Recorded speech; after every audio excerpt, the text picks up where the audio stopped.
Mine's very quick. Yes. Yes, sir. I understand, I mean, that the idea that if you have people traveling less and have things close to home, it's nice and convenient and can be less polluting and has certain positive effects.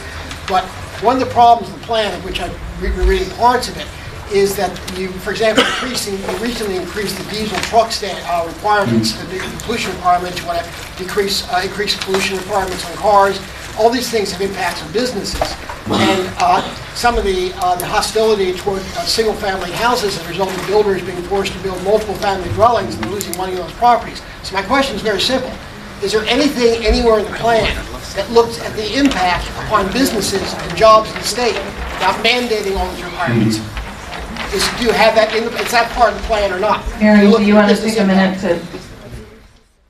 So your question is, in what part of the plan we're addressing the needs of businesses? I'm saying you can say something that's nice and friendly and environmental, but if it destroys jobs, businesses are fleeing the state. It's the most hostile state. We're going nowhere if we don't have an economy, if we don't have employment, if we don't have businesses. Of course. The strategy here is to bring the pieces together and try to identify comprehensive development. We cannot just focus on housing, we cannot just focus on schools. We need to focus on the different elements that make up the place and create the lifestyle, the economy, and the quality of a region that we want. And that's what this process is trying to get to. Yeah, what I'm suggesting... I will be happy to continue the conversation. I don't want to derail the task, because I think we're getting to some of those. Your questions will be addressed in the next exercise. Okay, so can I ask the group, I'm going to do a timeout.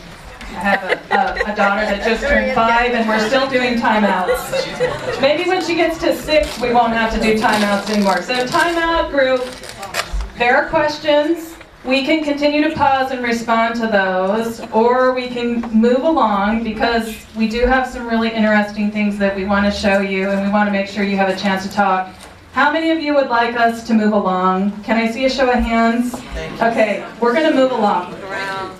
Okay, easy and low-cost parking is our next priority issue. So again, that's high priority for you. Vote 1 down to 5, low priority for you.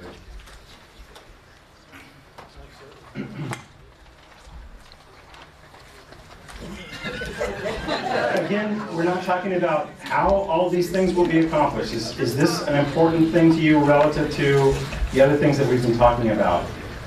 But does that mean you don't get a piece of that $200 billion trench? That's a good question. Hey, remember you voted to keep moving along. All right, so there's large homes with big yards. Why large? Not just homes with yards. I mean, I live in San Pablo. Everybody's got a home, but it's a one-family home. We voted to move along. So, however you all interpret these, you know, and if you do have some issues with how they're worded, we'd like to know that. So please jot that down.